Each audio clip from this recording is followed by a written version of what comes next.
Right, Intermediate 2, Unit 2 Maths, Specimen NAB from the TeeJay book, Book 1, page 222. Outcome 1, Trigonometry. You're given some trigonometry formulae. It's just a case of using those. So in question 1, you're given this triangle. Triangular field, ABC is shown. Part A, calculate the area of the field.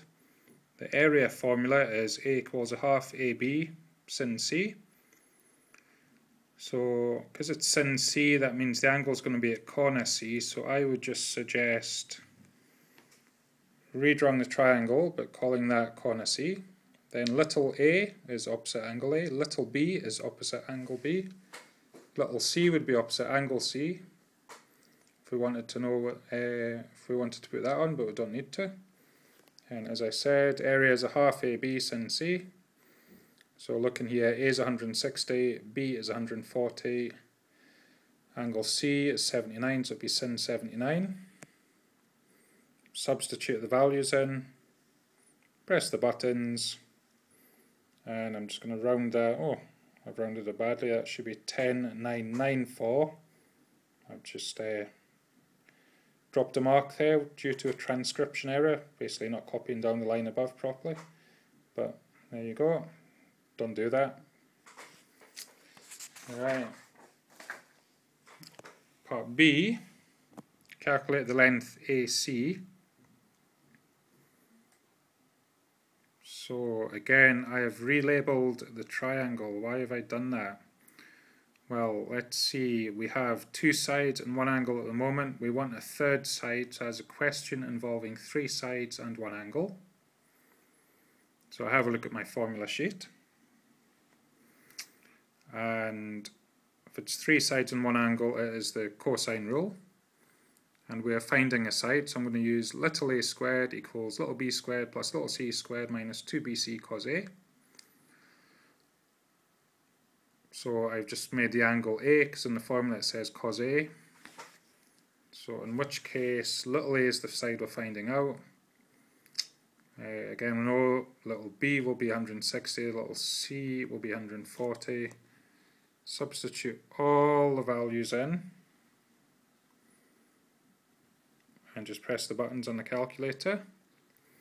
Now remember, that's a squared. I mean, looking at the triangle, if one side's 140, the other side's 160, and if we thought the third side was 36,650 something, hopefully it'll be obvious we've still to do something, and of course we need to square root. It's the inverse operation of squaring, or the opposite of squaring, if you want to call it the opposite. Square root that, I'll get 191.446. So I've just rounded that to 191.4 meters. There we go. So that's one using the cosine rule. Again, why was it the cosine rule? The question involves three sides, including the side that we're finding, and one angle. Right, on to question 2.